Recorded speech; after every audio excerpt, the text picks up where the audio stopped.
Hello, everyone. Good afternoon, and thank you for tuning in to the show. I'm excited today to have someone I really love on the scene in New York. Probably the best drummer that you can find. Like, I don't know, the top 10 ones.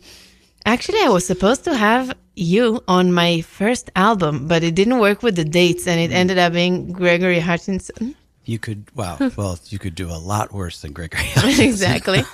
So, I just want to tell everyone, that you're one of the best drummers on the scene and the nicest, funniest guy. Oh, thank you, Dida. Joe Strasser. Thank you. Hello, Joe. Hello, Dida. And recently I saw you at Fat Cat, and we got into this like long, interesting conversation. And then I was like, wow, I have to bring Joe on the radio to talk about these things because, I started this show wanting to have these kind of conversations. And I feel like specifically this will be something that maybe is a problem that we have around us a lot. I'm definitely not the first and unfortunately not the last. Yeah, exactly. So thank you for being open to talking about it. We'll talk obviously about music stuff as well. And like, I have a lot of questions here about like early days in New York and etc. Great. But let's start with what we're here to discuss also. Sure. So you're a drummer, and would you would you call yourself an alcoholic, or like how do people? I would. I was hesitant too for many years, even though I knew it. And I think people around me who were and weren't alcoholics also knew it. But it is one of those things that I think until you're ready to face it, no one can. External forces usually come into play. Yeah. If it was left to me or other people who have this problem, I think, because you're kind of in a self-destructive mode. So, but if you're answering to other people and things start to fall apart, and that's how I came to to get help. So, how long have you been sober? Let's see. I got sober roughly 2.5 years ago. So actually, August 9th of, would that be 2023? Yeah. Mm-hmm. Wow. Yeah. Okay. And you were mentioning, so I want to start from that point. When did you like kind of understood that it's a problem? Like what happened? Well, I think again for years, and you alluded to this in your opening. Yeah. There's a lot of, we play in bars and clubs and so I think from very early on, like when I first got to New York, I wasn't much of a drinker, but that changed pretty quickly. Yeah. And I think for many years, I was what people would probably call like a heavy drinker, but a highly functioning one. At least I would. Yeah, right. But the problem... Meaning like you would show up to the gig, you would play great? Mostly, I think. And then, the one of the problems with being, I guess, what I'm calling high functioning is that you elude consequences mostly for a while. So some people flame out really fast. Mm-hmm. In my case, yes, I mostly made gigs, and I think I mostly played pretty well.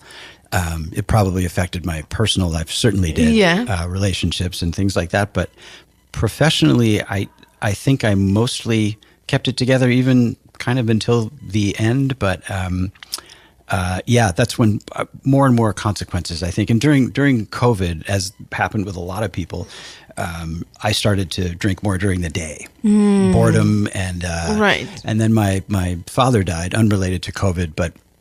So I think between those two things, I said, I was already drinking a lot during COVID, and then I probably used my dad's death as an excuse to really, really go off the deep end. And in the meantime, right after a month after my dad died in 2020, I met my current partner, Summer, and we had a child fairly early on in the relationship. I'm older, so so I would say that the real consequences in my personal life started to happen when, Summer was pregnant, and then Summer had a child, and I was, just behaving very erratically. The police found me at my vestibule of my building with my drums out one night in Williamsburg, and stuff that had never really happened. Yeah. So I think I. What did they find you for? Like, what was... Oh, no, they just found me. I was passed out. Wow. Yeah, after a gig, and they brought me upstairs, which I don't remember. Yeah. There was a lot of that, too, not remembering. Wow. And Summer was 8 months pregnant. And how much do you have to drink to get to that state? did I have to drink? Unfortunately, my tolerance was very high. Yeah. So it took a lot for me to get to that point, or where I would black out. I would say probably close to 20 drinks in one day. Wow. It was bad. So Summer knew you, and she knew that you're drinking a lot, but she started seeing that it's like becoming really like, how did it come up between you two? Yeah, it's a good question. So looking back now, we've been in, we've talked to people about this, and it's come out that she knew that I was an alcoholic like within weeks of meeting me, which I wouldn't have known. I think at that point I thought I was still keeping it pretty together, but and I wasn't being found in vestibules at that point. Right. But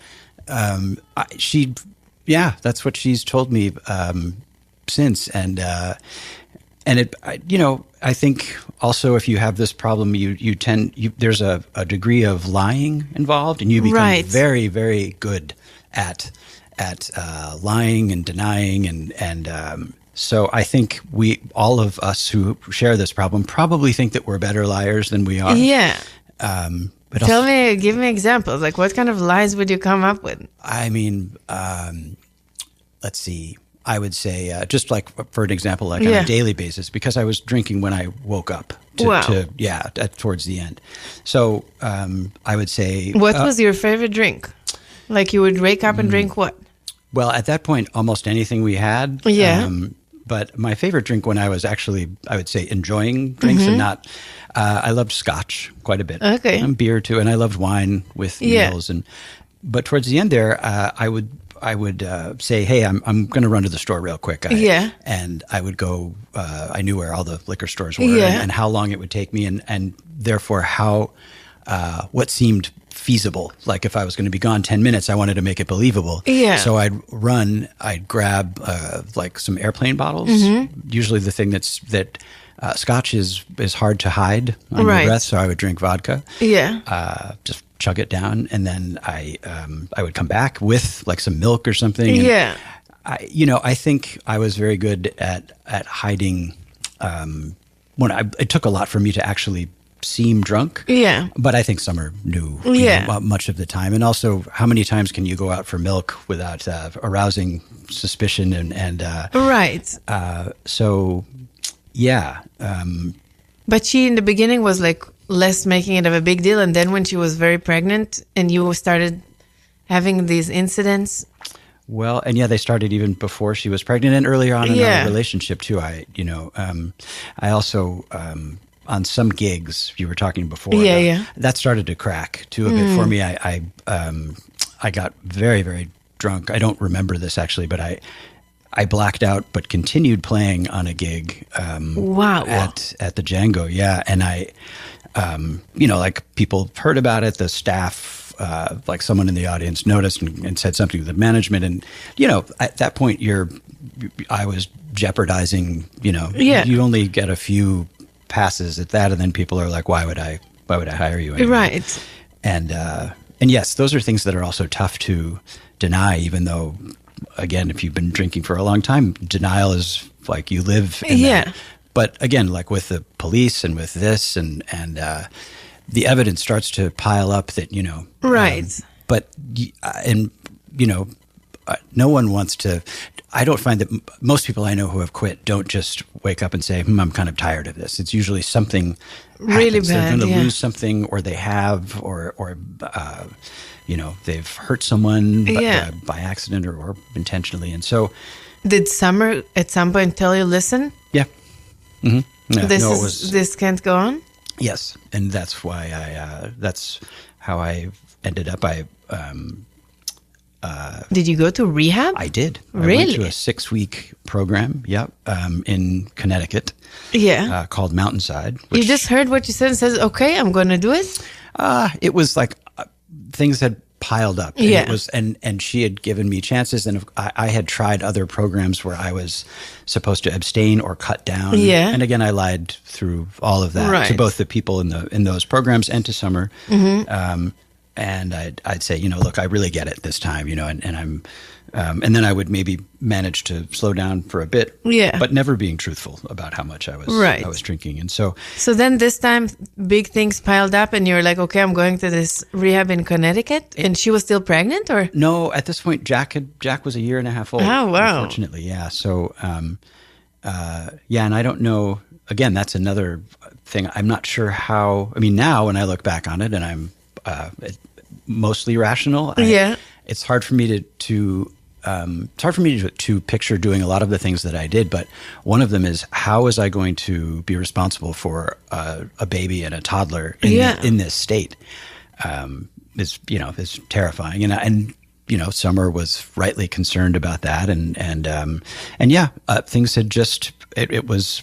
She actually gave me many chances, and this was like, this is like the first thing that needs to happen in order for us to we parted for a while. And so, and actually, and one of the ironies here is that Summer found me the rehab that I went to. I went to one in high school in the 80s, and I was doing some drugs, and my parents got concerned. But I was let out early. I really didn't belong there then.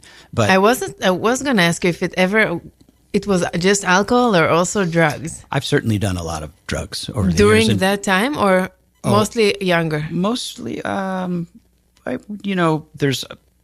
I would say, a lot in the 90s and early 2000s, but I never said I'm not doing it, but there were times where it was very heavy too, but I would say alcohol was my main thing. But with alcohol, like all of my resolve went down for everything. So, if something else was around, I was perfectly happy to join in the, but in high school, I went to this place in New York State, called Arms Acres, and again was let out early, and my parents were just very scared. But I was looking for a place to go, and I decided to go there. So I called the same place, and Summer, who was very upset with me, I had done a lot of really horrible things. But she said, "Have you looked at the reviews of the place that you're planning to go?" And I said, "No, I just figured I'd go back there." She said, "Well, it gets 0 stars, and it's supposed to be kind of like a prison."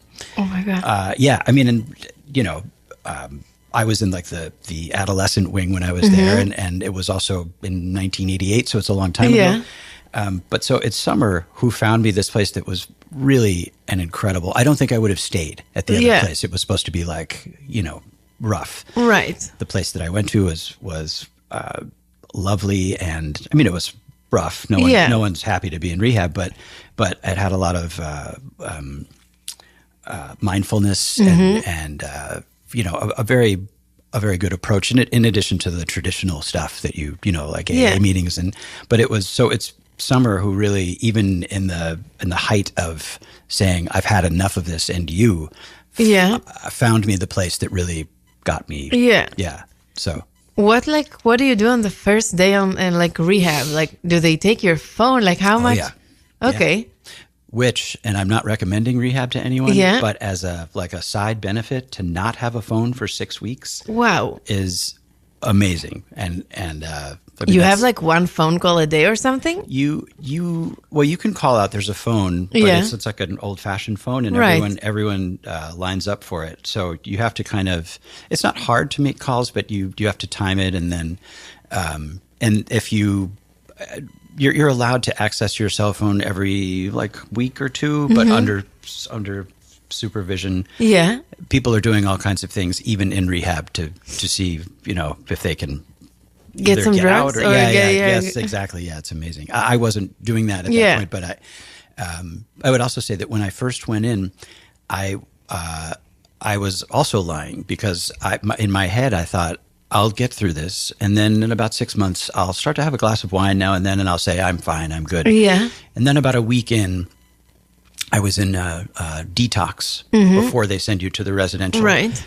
And I was in detox for the longest amount of time that you can be in detox, which means that I had, my body was addicted, and they have to wean you. They have to give you some drugs to bring you down. And I thought at a certain point, like, okay, I really do belong here. This is not it's not something I'm going to just do to prove to people, Yeah. Do they give you this drug that makes you like not want to drink? I remember a friend who had to took it for some months. That like this thing that will make you be disgusted from the idea of alcohol. Yeah, but unfortunately, I tried that even before I went in, really? and I just drank right through it. Really? Yeah.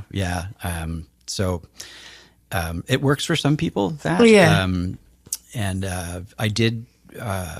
I did use that when I came out, but it really never made me sick the way that it did other people. But do you feel like the addiction was like not just to the, to alcohol itself, but to the feeling of being like, I don't know, out of your mind, or like not out of your mind, but being drunk? Because like I feel like maybe the physical thing would be that pill would help that, but if you just want to like drink it through, I don't know. Yeah, I think if you're and again, people's physiology is different, and some people I know have tried that, and they get very ill. Yeah, and it's supposed to also block the effects. But I think if you don't get sick and you have your heart set on drinking, and drinking was the most one of the most important things to me then, and just saying that sentence out loud now makes me think like, I can't believe that was okay with me. But I think, and I've talked to other people about this, you start to think of it like, okay, I know this isn't good, but it's my medicine, and it's how I'm dealing with life and anxiety. And so to answer your question, I think I rarely got very drunk. I mean, except for the times I was mentioning to you, but it was more of a, it takes more and more to maintain a certain level of equilibrium, I guess. And the other thing is just the physical toll is like, I mean, I realized that I had been hungover in some form for, 30 years on and off. And it's a remarkable thing to get used to that and just think, well, okay, this isn't ideal, but it's how I'm kind of dealing with life. Do you have friends that are still in that place in some level? Not to like talk about specific people, but like, is that a thing in your life? I think there are people that I know and care about who would also say that, they would like to drink less.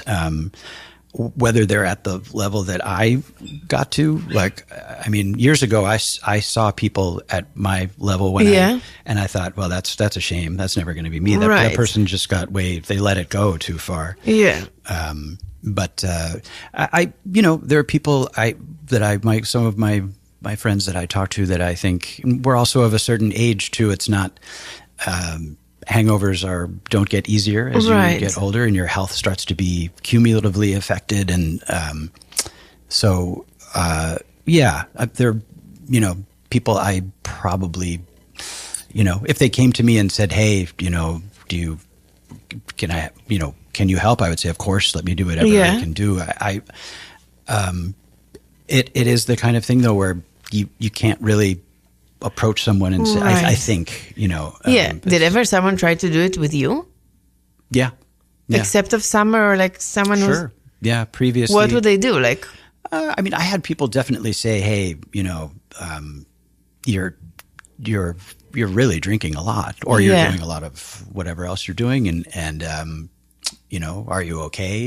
Are you okay with this? And I think I usually maybe politely brushed it off. Yeah. And I have a few friends who have been sober for a long time. There are a few musicians we all know, and over the years there'd be dips where I'd think like, up for days at a time and feeling really awful and not remembering things I said. And I would reach out now and then, and I went to a few meetings and these are people who are my really, really dear friends, but again, they also had enough experience and enough years behind them to know that you're not going to do it until you really feel like either, external or internally, but I think mostly external, I do know some people who have gotten sober who have just kind of decided like, this is enough for me.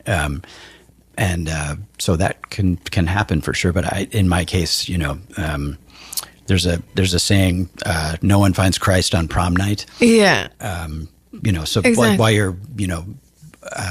while you're having what you think is a great time until things really start to fall apart. And that gig that I mentioned was a big thing. Like people were coming up to me for weeks after and saying, really? Are you okay? And the band leader, who was very nice about it, but said, Did they call you again? He has since I've been sober. He's actually sober now too. But yeah. And that's, I would hesitate to hire someone who didn't remember once, and I think I guess I was still playing, but I was like nasty to the singer, and clearly like the audience could tell that, and that's not something I ever thought I would be. Yeah. So there I was. Yeah. Is there something you miss about drinking? That's a good question. Yes, but there it's so small, and miss is almost too strong. Like there's so much that I love about not. I mean, and just tell us more about that. What do you love since you stopped? Well, I would start with just physically. Towards the end, I'm also a real estate agent. Yeah, and there were times when I had to try and write leases. Yeah, I couldn't write. I was shaking so much that and so that that feeling. There's a I don't really know how to describe it other than your body is going through withdrawal unless you're drinking, and that's a really horrible feeling. The sleep is terrible. Yeah. That since you started drinking in the morning, or that was pretty much in the last couple of years of my drinking. But I've had a noticeable shake for years that people like it was almost like a little bit of a joke, like, oh wow, you better have another and quiet that. So just right off the bat, physically, I feel so much better. Did you replace it with something like, I don't know, exercise, like being addicted to like protein shake? I don't know, making. No, that's a good point, because that's very common for if you've been that focused on one thing. Yeah, like you have I feel like you have to be like obsessed with something else. If drinking was the most important thing, what is it now? Well, among the things that's really great is I've managed to, it's a work in progress, but patch up my relationship. We're back together. Yeah. My son is now 3.5. It's fantastic. Yeah. So that is, that's paramount. Huge. But then, and this will sound strange, but what I think I replaced it with is love for music again. Really? Yeah. It's not that I'd lost it, but I think, to a certain extent, whether you realize it or not, when you're drinking that much, you are not actively trying to kill yourself, maybe, but you're in a place where you are self-destructive. Yeah. And I think a lot of hope leaves, and therefore, like, why would I practice? Like, why am I, in my case anyway, I know there are people, there are certainly musicians who have been addicts and done amazing work musically in spite of that. But in my case, I realized that I had kind of lost my, I still liked playing, but everything was so focused on, like, if I took a gig, I wasn't thinking about playing right away. I was thinking, how much do I need to drink before? How many free drinks do we get? Yeah. And so, I hadn't practiced in a long time, just on my own. So I now really enjoy, like, just I find it to be very meditative too. Some practicing. So you practice every day, or like most days? I mean, I do. I have my son and everything. Right. But I start to miss it if I don't do it, and it's not like I mean, it's stuff on the pad or But that came on fairly early in my sobriety, and it was very surprising to me, because I thought, among other things, that I was always going to miss drinking, and I'd have to be kind of white knuckling it through, and I'd be at bars and everyone else would be drinking and I'd resent it.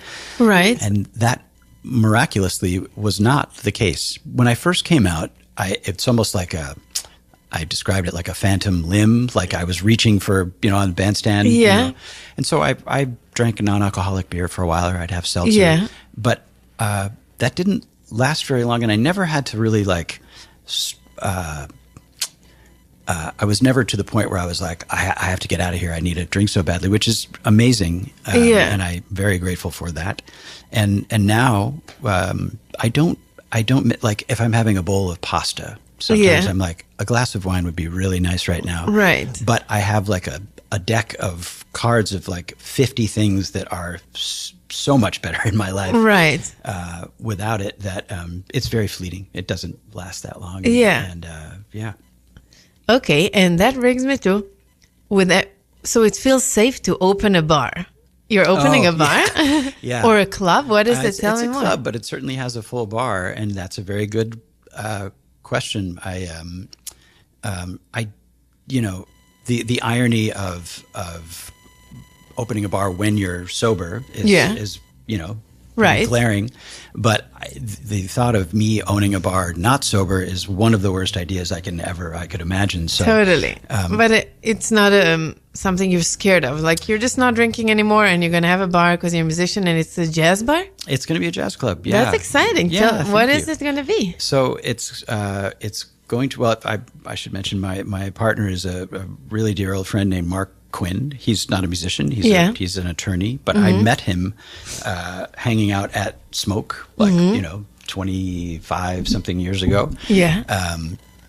And he'd always talked about this. At one point he was thinking about buying Bradley's when Bradley's was closing. Which was one of the greatest jazz clubs ever. I've never been there. How long? So it's closed a while ago? It closed in the 90s. When I first got to town in 1990, I think it probably closed in the mid to late 90s. But it was fantastic, and a lot of musicians hung out there, and New York was kind of a later town then. Yeah. So like the last set started at 2. Wow. Yeah. And there was a lot of drug use there as well, and drinking, but amazing people. George Coleman was hanging out, and Art Blakey used to hang out before my time, but yeah, and so Mark was thinking about buying Bradley, so he's always been interested in this. I always assumed that financially and then otherwise, like I had enough sense to know that me owning a bar sounded like one of the only ways to make it worse would be if I so that's one of those things that I feel like were it not for me being sober would never have come to fruition. So I had dinner with Mark maybe like 3 months when I was out of rehab, and he mentioned the idea again, and I thought, that's interesting. It still seemed very daunting. I mean, New York, real estate prices are crazy, and all the permits and and the money too.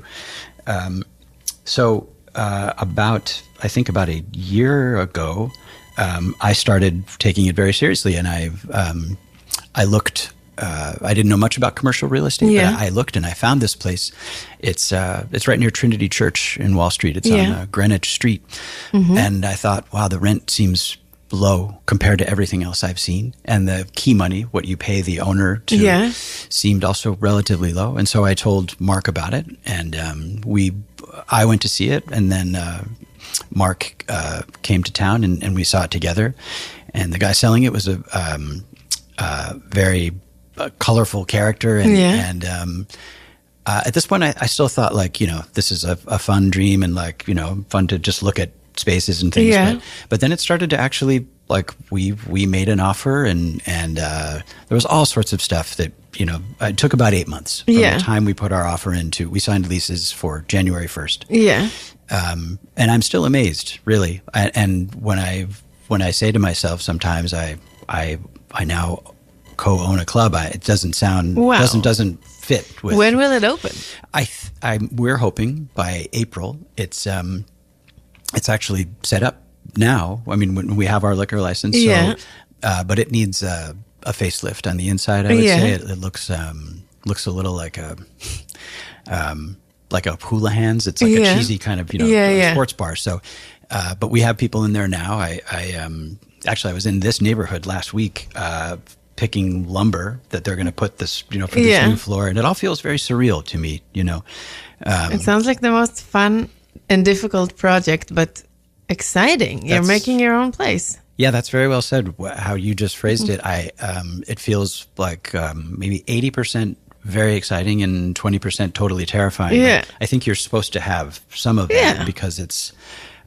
I've never run one before. Mark has never run one before, but I feel like. And you feel like you're good partners? I do. That's important. Very old friends, and every time I call my mom with like, I want to maybe open a place or get into a thing, she's like, Dida, don't do it, and like it's a terrible business. But then she most importantly would say that it's the most important is who you're working with. Very true. So that's why I'm asking. That's very true. Your mom is very wise. And it's a very I've been good friends with Spike. Spike and I went to school together. Yeah. And he's been very, very helpful in talking that's about great. it. Yeah. I lived on the same block as Smalls when it opened, so I've known Mitch for a long time. Mitch, when he heard about this, said, I won't say it on the radio, but he said, "Are you effing crazy?" And So, and my other really dear friend Ian Hendrickson Smith owned the place for a while, and upstate, right? I played there. Yeah, it was beautiful. So good. And he did he and Jenny, his wife, did an amazing job. But I remember, they had their struggles too, and it's a very, very difficult business. Yeah. And I feel like it's. So my mother was right. Well, she was right. I mean, I haven't even begun that part, but I feel like there's so much that I don't even know that's going to be difficult. But I feel like you're gonna do great. Well, thank you, Dida. Thank you. What's the idea musically, or how big is the stage? It's more of a bar or like a totally club, like. What club does it look like a little? Good question. So getting back to Bradley's, Mark and I, having been there, and really loved that place. The template is kind of like that. I would love to have that. And that was mostly trios. It was, but then, there'd be like, and people always sat in, and occasionally they'd have quartets, George Coleman. But I would say it, I would like it to be somewhat evocative of that, and also like Mesro, Smalls. It's more of a long, narrow room. The bar is very long. It's 23 feet long. Yeah, wow. Which is long for a bar, as I've learned. It's longer than Smalls? The bar? The room? I think so, deeper, but narrower. So more kind of like Bar Bayou? In the narrowness? Yes, but the bar is longer, so probably bigger. I think. A very long bar, and then a room at the kind of like Mesro, but more. It's not a room per se, but that's where people will sit and around the band. But you'll be able to see the band pretty much from almost everywhere in the room. So and I love Mesro. I know you do too. And Smalls and are you going to play there a lot? Well, or like you're going to do the booking? I am. Yes. Maybe under an assumed name. I'm not sure. Exactly. I feel like we shouldn't say it on the radio. People harass you. Yeah. No, I am going to do that. Do you have like a specific kind of a thing you want to book there, or like great music? I think that, but I feel like it's like the clubs that I really love have had kind of an identity musically. Yeah. And so this room, I think, will lend itself to. We have a piano. We have a nice Steinway B that we bought from my very good friend Bennett Pastor, who's been very supportive too, and I have to thank him for that. So that will be kind of. I wanted a really great piano because I wanted obviously piano players, but musicians to really want to play there and not have it be like I have a gig here, but the piano sucks. But a gig is a gig. So I really tried to find a very nice instrument, and I think we did.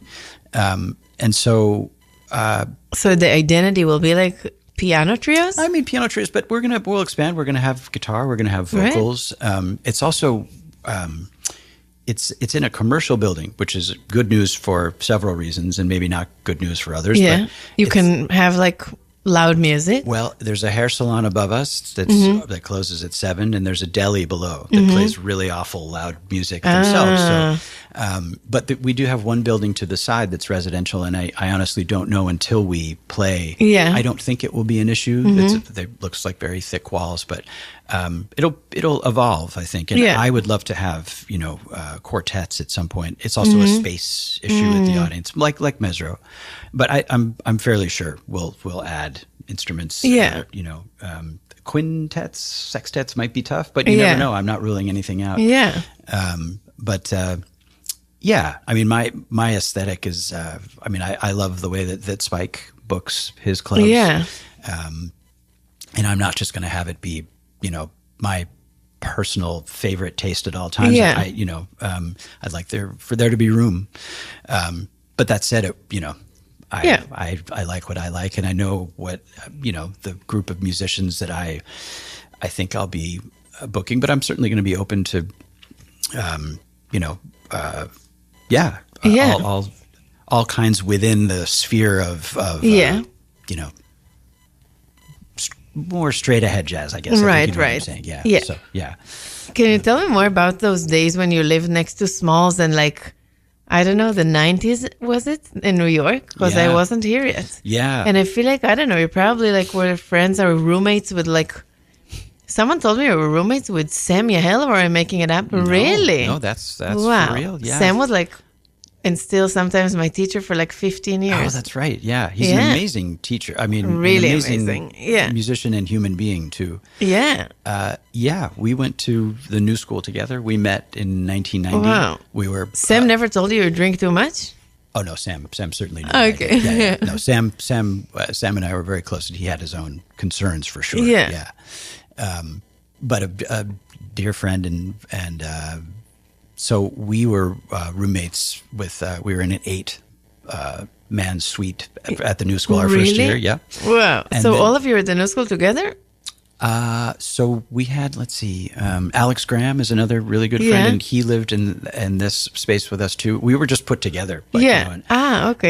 But in 1993, so Sam and I started, we became friends and started playing together a fair amount. But we decided to look for a place in the Village with Alex, and it's amazing to me now, but. Things were. It's never been an inexpensive place to live, I think. But we were looking at places and 3 bedrooms. We wanted to be able to play, which now seems like a crazy thing. Yeah. But we found a place on 10th Street, a little bit further east of Smalls in Mesro. Yeah. Mesro obviously was not there. Right. In 1993, and it was a duplex, and we played. Our neighbors weren't thrilled about that, but we had the basement and the first floor. Yeah. And Sam had a piano and an organ, and I had drums, and we had people come over and play. It was really like I hate the word magical in a way, but it was. And then Smalls opened in 1994. It wasn't even open? No. Wow. No, so what are the odds that you move to a street and then one of the great jazz clubs opens right down the street? And we both started playing there. Sam played there quite a bit. Yeah. I started playing there, I don't know, once, twice, then maybe 3 times a week. Yeah. And it was really the focal point, that and Augie's, I would say. Yeah. And I feel like I learned to play, basically, at those places. And who were the drummers you were, looking up to? Oh, boy. Or, even going to see at Smalls, and, who was around? Yeah, well, I went to the New School because I was a huge Jimmy Cobb fan, right? And really I didn't know much straight ahead jazz when I got there, but I knew Kind of Blue, which I loved. Yeah, my dad had some records, and so I thought, well, Jimmy Cobb is at the New School, and I loved New York. I grew up close enough that I came in maybe 2 or 3 times a year. Yeah, and my dad took me. I auditioned at North Texas, and I went up to Montreal to McGill, and my dad, who was very, very supportive, both my parents, but my dad came down and I auditioned. Was he a musician or just love music? Just a big a fan of music and art, and he loved New York. I think he. Where did you grow up? In Connecticut. Okay, cool. About an hour and a half up in a town called Bethel, not that far from where Ian opened his club. Cool. So yeah, I came down and I auditioned at the new school, and I just loved it was very loose, which appealed to me, you know. Yeah. But I fell in with this great group of guys, and through Sam, I met. Sam became friends with Brad Meldau and Pete Bernstein, and so I feel like I had this great seat to kind of watch all this, and then I got to play with those guys a little bit too, and so to answer your question, Jimmy Cobb was, and I just couldn't believe that I was in a class with Jimmy Cobb, like playing in front of Jimmy Cobb. Sam and I had Jimmy Cobb come over for a lesson one time, and Mel Ryan, just amazing. I mean, and wow. I think when you're in it like that and you're young, you just think, well, this is the way it is. And you can't recognize maybe how special a time like that is until later. Right. But yeah, that was an amazing time for me. I saw, I used to go see Lou Hayes and Billy Higgins, Art Taylor. Yeah. The Vanguard was right around the corner, and those Art Taylor would do 2 weeks with his group, and Cedar Walton with Billy Higgins, and then Sweet Basil too was right there. And yeah, like any night of the week, we would just walk out of our apartment, and Bradley's was always, in Smalls. So and I feel like the music I got to listen to and the people I got to hang out with who knew a lot more about the music than I did, and kind of my great friend Brian Floody, I have to mention, we were in the same ensemble. We were in Jim Hall's ensemble at the new school. Wow. And Brian really knew a lot and does still, but he pointed me in the direction of, records and symbols and life in many ways. And so, I was just very fortunate to fall into this great period in New York and with this group of people. So, amazing opportunities and friendships were born. Yeah. Amazing. Yeah. And I also know from playing with you that you're very versatile. Like you can play the, straight ahead, like the best one can play, but then you can also play like a sick backbeat or basically all American styles. I didn't grow up playing jazz. I mean, I did a little bit, but there wasn't much of a jazz scene in my part of Connecticut. Yeah. So before jazz, you were doing that? I did a lot of rock. I loved, and I still do. I love classic like Led Zeppelin. I love Steely Dan. I love, and then I got into kind of a heavy metal phase when I was in middle school. Yeah. But I still like some of that stuff, and so I played a lot more like rock and funk growing up. How do you physically manage it? Because I know it's like a very physically different thing. Like even the way you hold the sticks when you do jazz, or like, is it physically different or like it's whatever? Yeah, actually, I for a while up at Smoke is another club that I got to play at a fair amount and see some great music too. And so for about 5 years in the late 90s into early 2000s, I had a funk band up there that I co-led with Ian Hendrickson Smith. And, I played a fair amount of rock and funk before then, but not regularly. Yeah. And to your point, it's a lot more physical, like right. Which is cool. Not that jazz isn't, but it is. I found that I was tired in a way after that gig, in a good way, but that just different muscles and different more endurance maybe, but so much fun. I mean, that was really a fun time too, and we that became like a hang too for some musicians, and another great time in my life. Yeah. So those times you think about is like fun drinking. Yeah, I should say that although things didn't end well. Actually, you could say that things did end well because I'm here talking to you, and I feel much better, and I'm not drinking. But I had a lot of fun drinking. I'm not recommending it or endorsing it for everyone, but it wasn't all gloom and doom and bad. Yeah. But I do think that. As I said in the beginning, I think if you find that it clicks with you, it's there's always a chance, I think, because I think many people have addictive personalities, and for some people it never ends up being that. But I do think, it is a disease, and change your brain chemistry. And I think it can go from being a very fun social thing to now you're dependent upon this thing. And how do you think someone can tell where they are? Oh, that's a tough one, because again, denial and and when do you know you're addicted? Like when your body needs it, when you're like, it's fun, but if you don't have it, you're suffering. Like, I don't know what will make. Yeah, I think there's some gray area in there. Like a hangover, I think, is basically your body telling you because really the thing that cures a hangover, unfortunately, is more drinking. And so that can become a pretty vicious cycle. Yeah.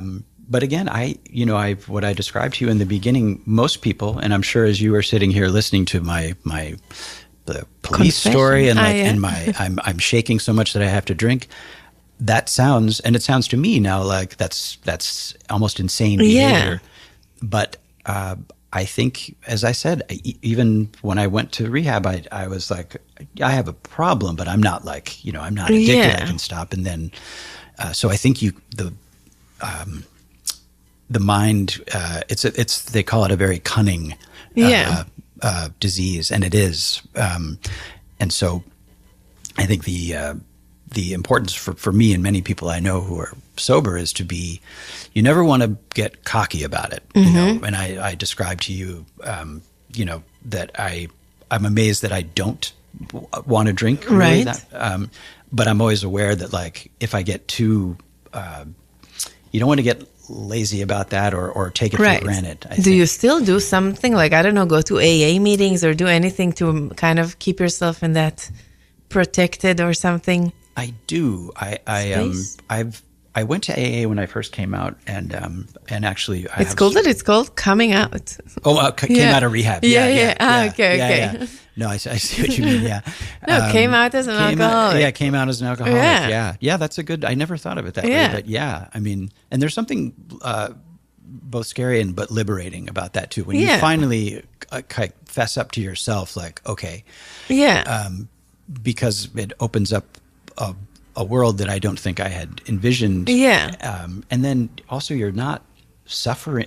It's the physical part of it is really rough, hurting people around you, lying. I hate lying. And yet you it's almost like you can't drink at that level without lying to people. I know. I once had a friend who was an alcoholic, and she told me that's the thing that after she even stopped drinking and was not missing that anymore, she had to kind of get herself rehabbed from lying. Absolutely. How do you do that? Because that's how you learn to function in the world. Yeah, it's true. I think first of all, I realized it's like a full-time job. The amount of, it's exhausting, and it's, I've never liked lying, but again, it's one of those things you just say, well, it's part of my medicine. I know I don't like it, but yeah, that's a very important thing. And when you asked about what I do, I went to AA when I first came out, and I got a sponsor, and I really liked it. And then it didn't quite. I think my sponsor, great guy, but we didn't quite gel. And, but all throughout this process, I've seen the same psychologist who specializes in, and she was I went to outpatient when I got out of rehab. They don't just let you, they recommend that you go, and so it's 3 hours a day when you first come out. And she's great. Her name is Ariana, and I have to give her an incredible amount of credit for getting me to where I am now. But she also runs a group of people that I've known, that I met through this outpatient and inpatient. So I meet with a group once a week it's 5 of us, and we've all been sober for around the same amount of time. And we, so that's kind of I can't imagine doing it without that. You start with I'm Joe and I'm an alcoholic, or no? We don't say that all the time at this meet. We all know that, Yeah. But I find that that's actually a very I can't say enough about AA, and I've actually thought about going back to it because the spiritual part, which always was off-putting for me, I'm not a, I'm an atheist, I guess. Yeah. But what I realized is I'd been ignorant for many years about that. You're supposed to turn yourself over to a higher power. Yeah. But the higher power doesn't have to be a flowing robed, God, so to speak. It can be the room itself filled with these people. That can be your higher power. Yeah. So I think there's a lot that many people could gain, even if you aren't an alcoholic, from like I learned a lot at rehab about the science of the brain and just a lot about myself. And I think Alcoholics Anonymous, the steps would offer a lot to many people, and I'm included. And so I'm still actually kind of looking into going back. And there's a great, it's just a great community. And there's a lot to... It's helpful to be around people that are dealing with the same thing and know what it is. It's absolutely necessary, I think. And this group for me that I've met with once a week has been that. But yeah, to relate to people and other people have stories that sound as ridiculous and awful as mine. So in a way, you think, okay, well, I'm not that I thought I was the only one, but there's a lot to that camaraderie, I think. And it's also important to meet with people because you realize we all say to one another, like, wow, we can never take this for granted, So, yeah. We don't have a lot more time. So first of all, I want to thank you for coming. This was so amazing and interesting. Thank you, Dida. Thank you for having me. This was really cool. Of course. And I want to also talk to you about music. So we're quickly going to say a few things. Sure. So you're opening the club. What's the name of the club? The club is called One Flight Up. It is on the second floor of this building with an elevator, though, for people who need it. But I also love the Dexter Gordon record, One Flight Up, and so I thought it would be a good name. And hopefully by April. Okay. But I'll keep everyone posted. We'll do some soft openings before we have the public, where I'll have a bunch of musicians come down and see how the sound is, and we have to have food too. So that's a whole other thing. So we'll have to see how the kitchen runs. But that's exciting. And when are you playing next? When am I playing next? I'm playing. Or what's a regular gig? People can see you a lot. I know you're playing a lot at 11th Street? Yeah, every Monday. That's right. That's great. I've never been there. Oh, you should come. I have to come. It's a great hang. And there are so many unbelievably talented young musicians there. Some from Grant School, but others. I'm amazed. Yeah. I have to come. I'll come Monday. It's super cool. Yeah. Please. And you're there every Monday unless you can't? I'm there every Monday. Yeah. And that's a really fun gig. Great community too. So yeah. It's called 11th Street Bar? The 11th Street Bar. Okay, great. It's very on the nose, like my name is One Flight Up and 11th Street Bar. Yeah. And who's in the band? It's you, Grant Stewart. It's Grant, Joe Magnarelli. And Richard Clemens, he's the leader, great piano player. And then usually Clovis Nicholas on bass. So, and then, great band. We play a set, and then there's a kind of a very, it's like an invite jam session, but it's amazing. Everyone takes one chorus on each tune. There's like an unspoken. Yeah, it's so cool. Amazing. Yeah. Well, I guess I'll have to have you another time because you brought a snare and we didn't talk. I want us to teach us about drums and vocabulary. So we'll do it another time. That sounds great. But Joe, thank you so much. What do you want to end this song with? Wow. Let's maybe some Hank Mobley. Yeah. There's a record called Thinking of Home with Leroy Williams on drums, who is another one of my favorites. That's nice. That's a great one.